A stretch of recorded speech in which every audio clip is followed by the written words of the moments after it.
We're not disconnected anymore. But do we?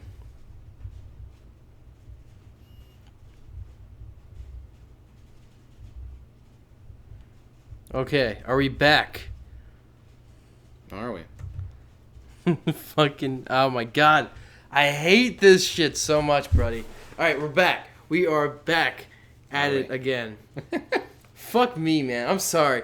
It was the Wi-Fi was waiting for us to go live to go out. When you have like Cox as a provider. Yeah, fuck Cox. I'm sorry. I hate those guys. This message was not sponsored by Cox. This was not sponsored by Cox. Anyway, you guys, let's go ahead and let's.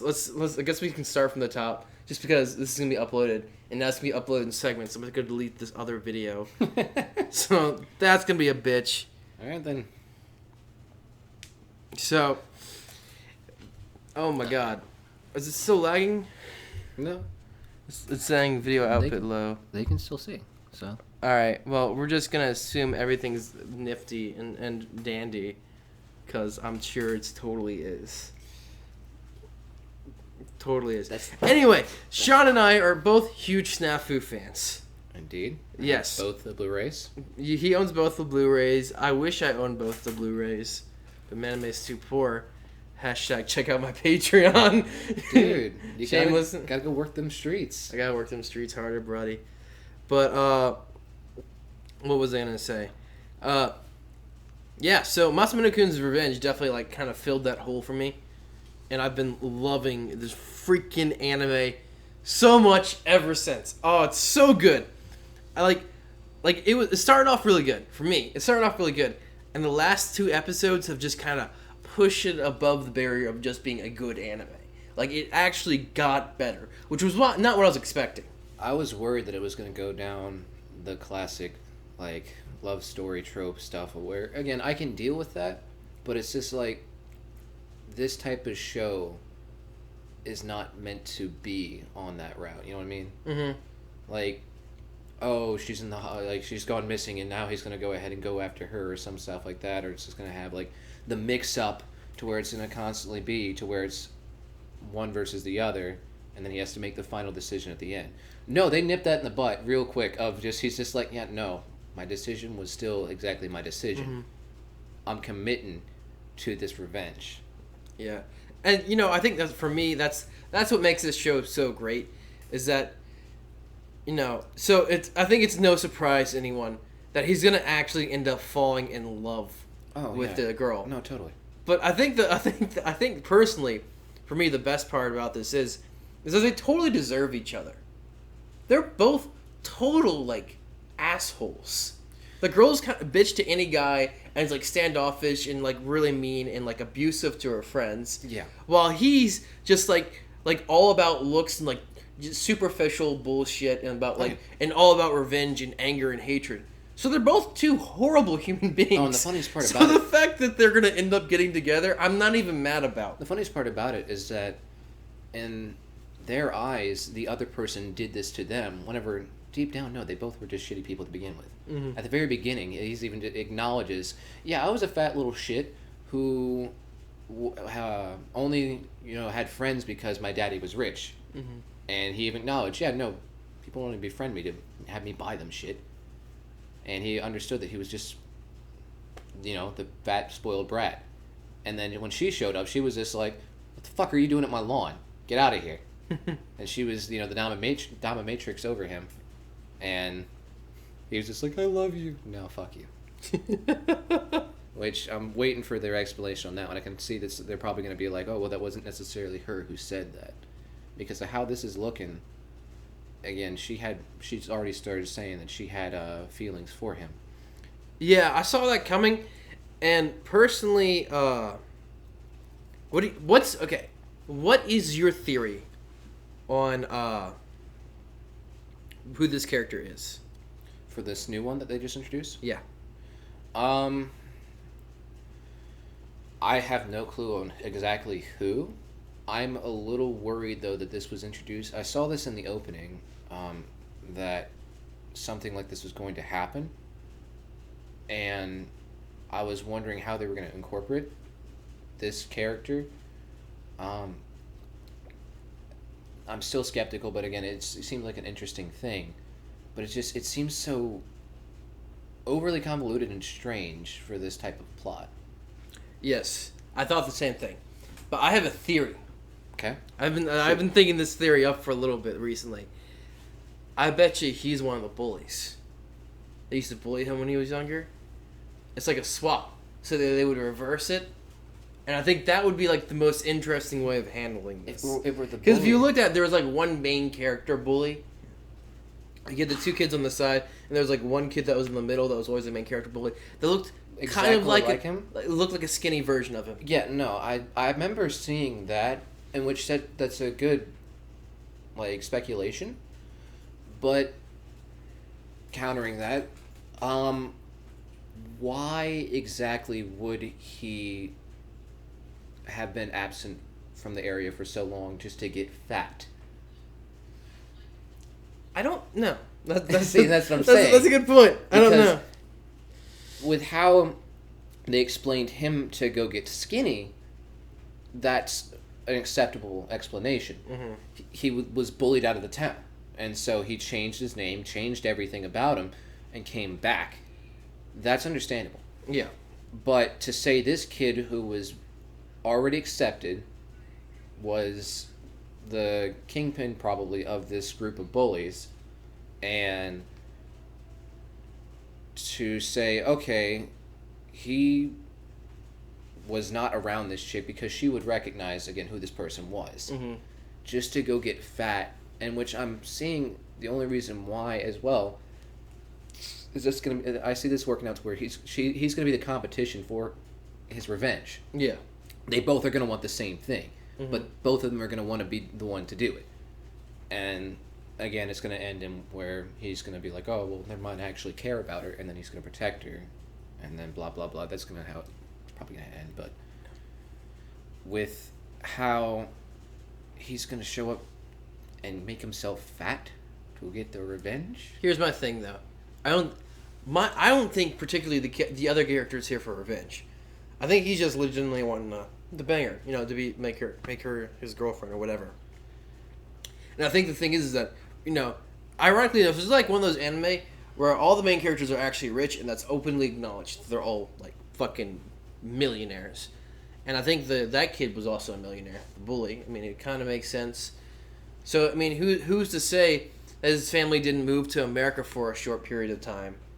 And then he got fat just because he's fucking rich. Why the fuck wouldn't you get fat? Well, no, the main thing is that if it were that type of explanation, I would see it because, again, Japan sees us as nothing but a McDonald's eating. McDonald's, yeah. Yeah, I mean, exactly. There you go. Fix all the plot holes in one shot, if there was any plot holes to begin with.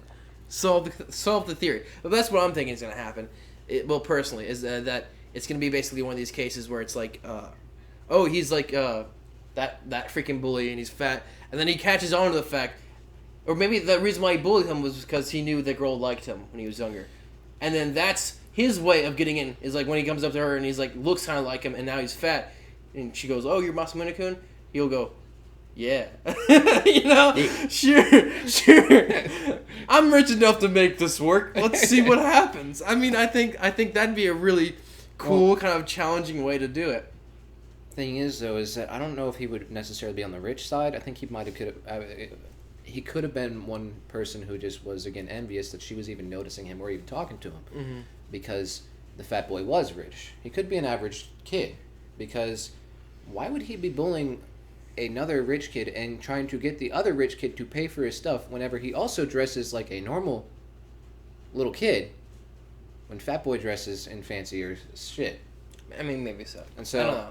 You still could be right with how, he could have liked her as well and just was envious that fat boy was getting the attention. And so he went ahead and, whenever he was vacationing in America or something like that, put on the weight and then was just like, wait a second. I look like Masamune-kun.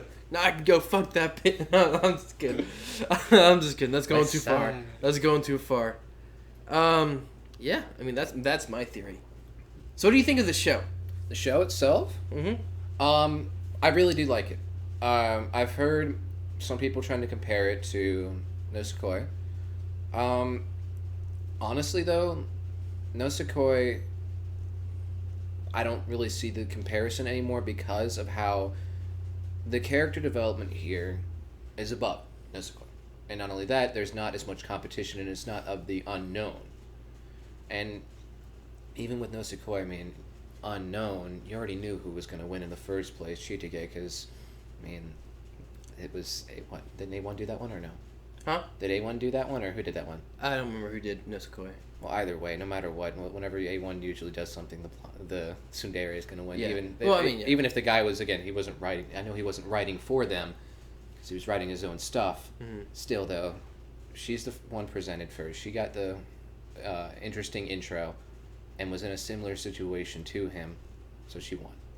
Oh, I want to let you guys know that apparently DeAndre is in the chat. Oh, who was DeAndre? supposed to be in the first episode, but he didn't show up. I'm just going to guilt trip him. So everybody in the Hey, chat, DeAndre. make fun of DeAndre for me. But, You be nice to him. no, I love you, DeAndre. Don't hate me. It's not a good comparison, but I cannot see these two. I agree with that. Someone also said that they can't really see the Nisekoi. Nosekoi. I always called it Nisekoi. I didn't know. It's either or. Yeah, I mean, it's, we're probably both wrong, honestly. we're Americans. All we do is appropriate the culture. I mean, we're not fucking natives, so. No, but yeah, Nisekoi is I like Nisekoi, but I didn't. 1 second, actually. Pause your thought. I want to make sure because I keep seeing the thing loading. So Yeah, Harrison. screwing up? My bad. Harrison, has the stream been good? Mm-hmm. Okay, Okay. no. I think it's might because I haven't paused. We Okay. have a white box too. A white Oh box? yeah, I forgot to mention you that whenever I saw that last time. There is always a white box that appears. I can fix that. There you go. That's what it's. I can fix that. Yeah, Harrison. Next time that white box pops up, let me know. I put it in the chat. Yeah, I forgot to tell you that whenever I saw your last video last week while I was at home. There we go. Yeah, sorry about the white box, guys. There's a way around to fix it. It's just it runs out of time. It's weird. It's so weird. Anyway, so no, Nisekoi. I like Nisekoi, but I feel like the characters were kind of bland, and that the plot was really predictable, and I didn't care too much for that. Whereas Masamune-kun's Revenge, I thought it was going to be that way. I really did. When I first came into this show, I thought the characters were going to be like decently developed, but like nothing like over the top, and then just like no real like meaning to most of it. It's just like haha, funny guy gets revenge on a girl, and it's like for us people who have been friend zoned hard, it's like really good. It's a really good feeling because we've all wanted to do it. You know, like we've been there. Like, man, if I could go back, have a 6-pack, and then like, you know, but there's a freaking. But this anime doesn't really do that too much. They really worked on characters, and particularly in the last 2 episodes. I really want to specify those last 2 episodes. If you guys haven't seen them yet. They really dive deep into this idea of pride and choosing pride over love and caring. And you see, I hate to spoil it for you guys, but you're already on this stream, so screw you. Is when you find out that the cat girl, what's her name, commando chick. Yeah, I can't remember names as much on this one. Yeah, she's just kind of been pretending it the entire time, which we got hints from the entire time that was the case. But when she was doing that she was kind of doing that thing out of pride also, and she's, you know, it's a great kind of foil, not so much foil. It's a great comparison. It's a good thing to see where you get Masamune-kun gets this revenge, this like realization that holy shit, like what he's going down isn't exactly like a noble or good path, and what he's doing, you know, he's basically dedicating his life to hurting someone, and I think that's when it really clicks for him when he walks out and he doesn't say anything to what's her name. He just kind of ghosts everybody. Yeah, I mean, it's nice to see that he's not, as much as, again, we've already discussed how he's an awful human being, that he still actually recognizes what he's doing is awful, and that he kind of has this second thought of, damn, do I really want to do this? Am I really this committed to it? And do I really want to be the, you know, worst person here? Because the better person would just be like, hey, how's it going? You said no to me, and you were kind of a bitch to me while we were kids, but I changed. Could we be friends or some shit like that? But nah. Yeah, I mean, he holds out because first off, I mean, imagine how boring the story would be if he just went like, nah, fuck it, let me just tell her. I mean, obviously they're not gonna do that, But I think the idea that they're focusing more so on the aspect of the pride of his mental like problems, of basically turning yourself into a bad guy and knowingly doing so, versus just like what most shows would do, which would be his technical how-to. It was like, oh, I'm gonna do this. Let me set up this stupidly complex plan and see how bad it go, and then I end up falling in love with her. Like that. That's the easy way out of it, and I feel like they definitely chose the harder road to go down by making it much more about his psyche, how he's feeling, and what he's going through, to be basically leading on a woman that he has every intention of ruining her life, basically. Well, ruining her outlook on men at the very least, you know. Although it's not exactly in the greatest condition as of right now. I mean, she has a negative, like, face value, but it's obvious that, again, she still does, like, care about men. It's just that it's the classic Tsundere thing of just like, oh, Baka, I didn't want you to come anyways. And with this thing as well, my favorite part about this show, though, was I love her assistant. Because her assistant, they could have done the thing where it's just like, you're going to hurt the missus, back off. And it could have been like, you know, a roadblock. Like in Nosekoi, the assistant was kind of a roadblock in there. Even though she was slightly a contender in there. But she went the opposite route and was just like, oh no, let's do this. She needs a slap to the face. She needs to come back down to earth. I was so happy when they did that. I was like, all right, you got me, show. And that was whenever you were asleep. This was like 2 o'clock in the morning. I watched the first episode. You wake up at like 10 a.m. You just still sit me. I just finished, Matt. Yeah. When's the next one? That's what I was telling you. When I was watching this anime, I was like, Sean, you gotta watch it. It's like Snafu. You're gonna love it. And I was very clearly right. Oh, no, you were. But no, I mean, yeah, definitely. I think the main character is a great addition to the plot. I feel like because she plays both parts. Actually, she is a roadblock at some times, but other times she's a what's it called, initiator, someone who pushes the plot forward, but not in the way you would ever expect. Basically, she likes to give plans to the main character, and then watch that the main character does not follow the plan. Oh, yeah, no. And then she goes like, you fucking moron. It's like handing him like this really expensive like vase and just being like, all right, take care of this, all right? Okay, don't drop this. You got a firm grip? I got this. Don't worry. Fuck! And then it just goes everywhere and she's just like, oh my god. You dumbass. All right, we got a lot of comments. Let's read through a few of them when we get a chance. Guys, what do you guys think? What are some questions you have about us, or what are some theories? Let's shoot them at us. Let's make this interesting. Although, I'm sure this is gonna take a little bit of time. Oh wait, secretary, not the assistant. I think you're talking about the redhead. I think they were talking about the redhead. No, we weren't talking about the redhead. No, I was talking about the assistant, like the one that Masamune-kun refers to as Master. Yeah. Yeah, she's the short, big-boobed one that is two-faced as hell. Yes. Yeah, that's the one I'm talking about. The redhead is the commando kitty. Again, I can't remember her name. The commando kitty girl. Yeah, I don't know. All I remember is her last name is Neko. She doesn't wear panties. Yeah, it's the one. That's the important part, guys. It's the hospitalized one, the one that has to constantly take all the supplements and things like that. Masamune-kun is secretly going the trap route. That would be. Oh God, no! Fun fact: the maid's been a guy the entire time he falls in love with her. No. Remember, there is a trap in there. God, yeah, that is true. Well, I heard a noise. That didn't sound good. That did not sound good. Let me check that real quick. I think the camera just went out. We'll BRB. I promise. Shit. Nice job. You could go the crappy route of the webcam. No, I was charging another battery while we were doing that. So you just have to keep any swapping. Yeah, well next good time for me, this I battery. get a water break. There we go. Well, the stream's still live. No, I know. There's just no video. This just shows how much of a piece of shit you are. I feel like the worst fucking live streamer there is, man. You are. Like, I pride myself on quality, except when it comes to live streaming. And then I'm like, yeah, fuck it, you know. I'll charge the battery tomorrow. Dumbass. Oh, god damn it.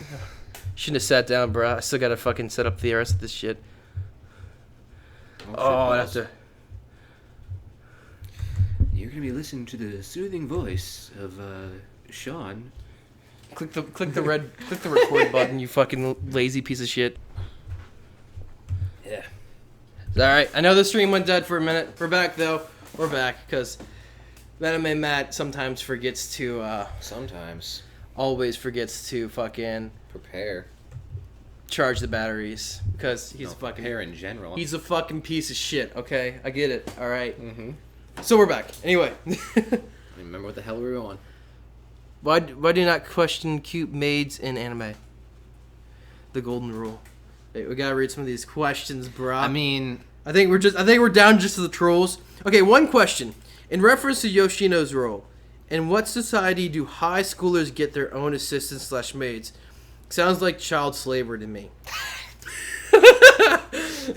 In Japanese fiction anime, that's where you get your own maids and shit. I mean, I guess, man, if you're that fucking rich, I mean, in anime they always have like the rich people have their servants wherever, and it just they never question it. I think what they're actually intending though is this is a real thing. Not so much on the fact that it's like her slave or anything like that, but I know in some like of the richer families, the maids and like butlers live at the house. Oh yeah, no, she obviously lives there. Yeah, and they have a family there with them.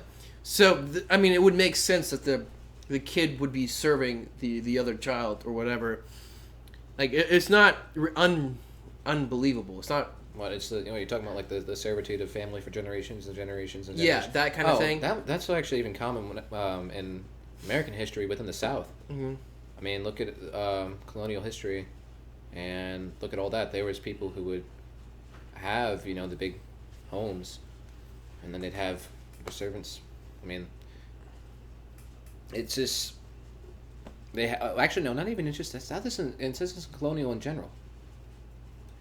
Yeah, I mean, I don't know. Wow, you're looking so good today, Matt. Thank you so much. You're the first person who said that all day. Because I feel like fucking shit.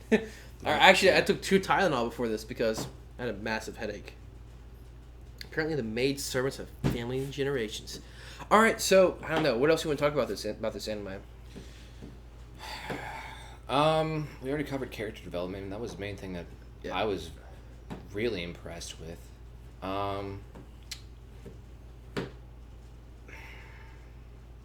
On the topic of the trap, I'm glad that the trap is not being overly used. I mean, the trap was used well in Snafu, but even sometimes I'm like, all right, you're going a little far. It was still funny, but I'm like, all right, tone it down a little.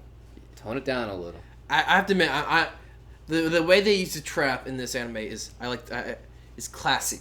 It's not pushed. Like when they did the beach episode, I was waiting for the scene where he walks out in a fucking girl's bikini. I was waiting for it because that's like classic trap bullshit.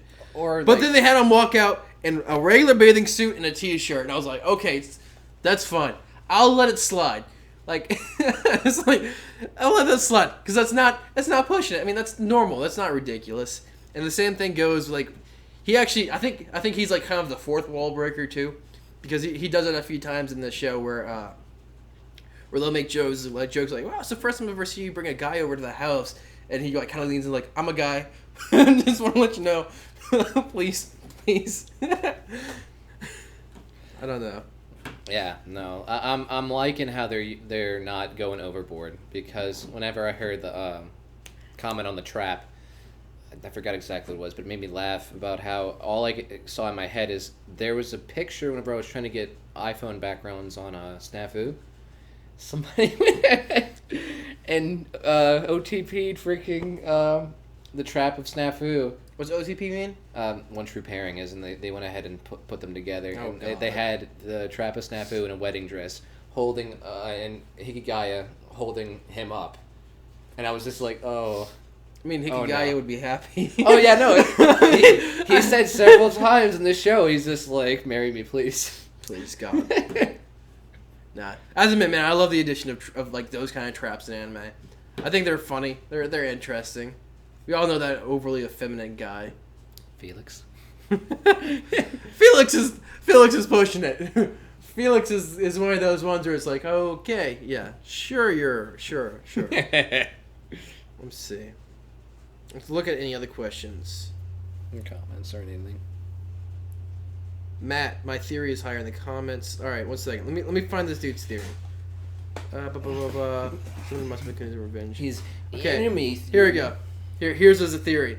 The imposter is another guy who was rejected and is getting revenge by posing as old Masamune-kun, getting into the relationship with the girl and dumping her. That's what you were saying, huh? Kind of, yeah. Yeah. I mean, that's definitely possible. I could see that.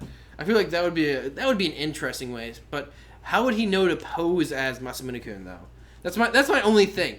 Is I feel like it has to be someone from his past who knew the relationship between Masamune-kun and bitch. That's what we're gonna be naming. Blue hair bitch. There you go. Blue hair bitch. So I mean, yeah. I mean, I guess that's totally possible. I mean, I could totally see that route going down. I mean, I feel like it could be a mix of the two theories, but I think that would be interesting. Let's look at some more of the questions / comments. That's one thing though I gotta say about this show is that I wish the names were a little bit easier to remember. Damn, that shirt is old. Okay, son, don't judge my Saints t-shirt. All right. We live in Louisiana. Saints pride will be here forever. On the Yeah, Super Bowl dude. that At we least won. we've got one. You know. And we got the one. No, but I don't know. I think the main thing I want to cover in this anime was the character development because it really is great, and the art style is actually pretty nice too. They do a pretty fantastic job. I just think I don't know. I like the quality of it.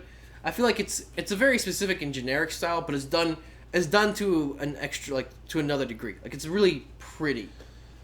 The only extra mile that I'm seeing in this show is the eye detail.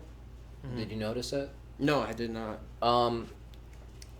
In the blue hair bitch, they have a special colorization in their eyes, and they do different little hints of pink or everything like that in characters with their eyes. Mm-hmm. And oh, that's right. Yeah. Now that I think about the trap has a really specific one. Yeah. And I actually like that. It's a nice little touch, and it adds a bit more to the because it is a very simplistic art style. I mean, we've seen stuff like this plenty of times before. Mm-hmm. It's clean though. That's where I gotta give it that. It's very clean. No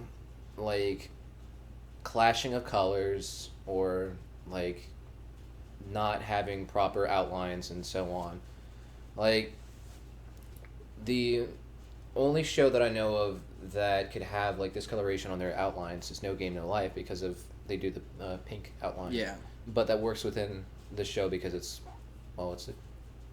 eyegasm because of the colors. Yeah, exactly. Let's see. What else was I gonna say? Now the art style, like I said, I enjoy the art style.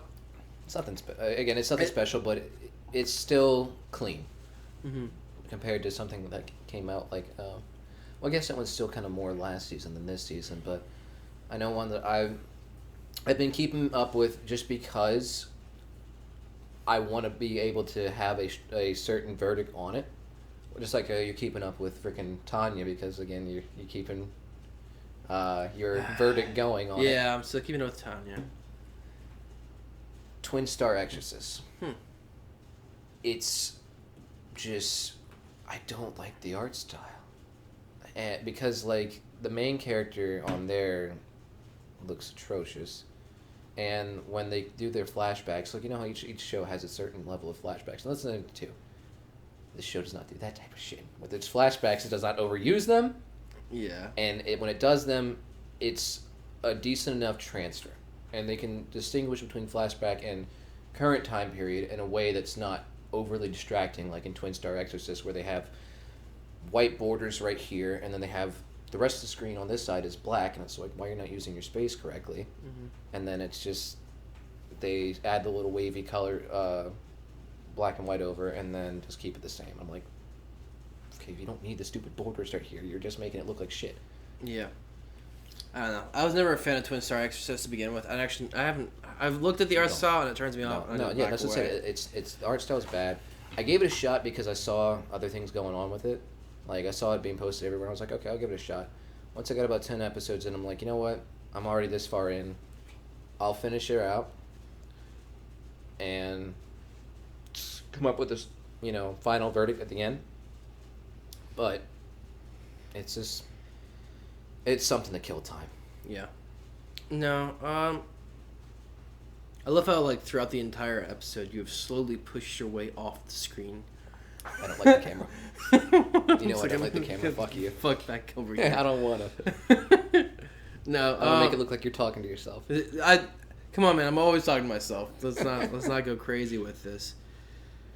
I don't know, but yeah, no. I tell you what, though, I love where Masamune-kun No Revenge is going. I think the story itself is pretty good. Not strong. I wouldn't call it strong, but it's good. It's solid. It's kind of predictable, but at times it catches me off guard. The characters in the anime and the storytelling it's using, like, not the storytelling, the themes it's going over, excellent, like spectacular, significantly better than what I expected. The art's clean, like you said.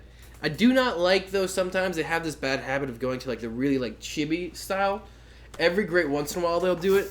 I know some people like it, but I don't like it. Where they like have, like, the chibi characters in place for, like, weirdly comedy, overly emotional scenes. I never seen them shrink them down. Now, if you're talking about, like, the facial expression, that could be somewhat counted as chibi. Like, I know that, like, every time that she gets embarrassed... Yeah, that's what I'm talking about. Okay, then that's not really chibi. That's just embarrassed. Like, that's how usually any anime shows. And they very rarely do, just the straight reddened face without any type of disfiguration of the face. Yeah, no, I mean, I see your point. I'm just saying, personally, I'm not that big of a fan of that kind of stuff. I feel like I get that he's supposed to pull you out of the moment and make you laugh. But for me, it pulls me out of the moment, and it makes me more conscious of the art style, which distracts from the narrative. But then again, I'm talking about this like this is some, like, fucking, like, super deep meta narrative that's like, oh my god, what's going on? It's not that. It's not that. I mean, deep down, it's a fucking light novel, and that's all it is. But it's a really good one. Hey, no, it's a really good one. The amount of light novels I've been reading as of late, actually, it's only something I figured out. It's not really much of the light novel as you think. It's actually just straight more of the manga. Because I would buy the light novel if there were more things, but I only saw one issue, and I've not found anything else saying that there's other issues coming out. But the manga is continuing, but the light novel, I don't think it's going any further because I don't think it really sold well. But the manga did. The manga's still fine. But yeah, no, for romantic comedy manga, I mean, it's nothing like, oh my god, it made me think about my life. You're not going to find that in that genre. No, and that's not what it's meant for. But it's still, it's a step above the rest of that genre. I think, yeah, I can agree with you there. Because Snafu was definitely one of those ones where it was awesome for that genre. And then Toradora was more of like, still a romantic comedy, but like Toradora was the apex. I was about to say. What I'm still saying is that like ones that are above the average ones. Because that genre is saturated. Overly saturated. Oh yeah. No, but I think let's not get into Toradora too much, but for me personally, White box. Toradora is absolutely exceptional. It is, to me, one of the best anime of all time. But that's just a personal taste, Well, yeah, and this is one of the better ones of that genre. Oh yeah, well obviously. I mean, it's one of the best anime of all time. What about in the genre? 50-50. I'm not talking about parody here. No, I'm just kidding. Sorry, that was a really obscure reference. That was a really obscure reference to like 500 people who watched that fucking video. Mm-hmm. No, but yeah, no, I think that's it, man. Thank you so much for joining me on my stream. I know I had to basically brute force you to get on here. Oh, really? I like talking about this show. Anyway, you guys, thank you so much for tuning in for another Sunday night live stream. I'm sorry there wasn't much audience interaction. The setup we have right now is a little bit rough, just because Matthew forgot to fucking charge the batteries, as you could tell. And also the laptop is kind of far away from us, so I can't read the comments from here. So, I can barely. Like I've been like looking at my phone trying to read them and keep up, but personally I can't read from here. So next week we'll have a better setup, and we will be talking about a different anime. So let me know what anime you guys want to talk about in the comments. Start actually reading these. What the fuck? After the video, yeah, let's start reading some White of these. Box-kun, no. Oh, they liked the White Box. We've destroyed White Box. I fucking hate the White Box. The White Box. Man, White Box gets its own anime. Hey, you know what? If anybody is an artist, animate a White Box-kun opening. All right. Yeah, there we go. Dude, if someone makes a White Box Kun opening thing, like just anything that's halfway fucking decent, I will upload it on this channel. I promise you, it'll get its own video on this channel. Anyway, you guys, thank you so much for tuning in to another weekly live stream. It'll be 10 o'clock p.m. Central Standard Time every single week. Today was Masamune-kun No Revenge. I think next week I'm going to try my damnedest to catch up with Blue Exorcist, and we'll do a video on that. I'll get you on that one, because I've been keeping up. Yeah. Alright, you guys, this is Man Matt. Make sure you guys stay, man. Go watch that goddamn anime.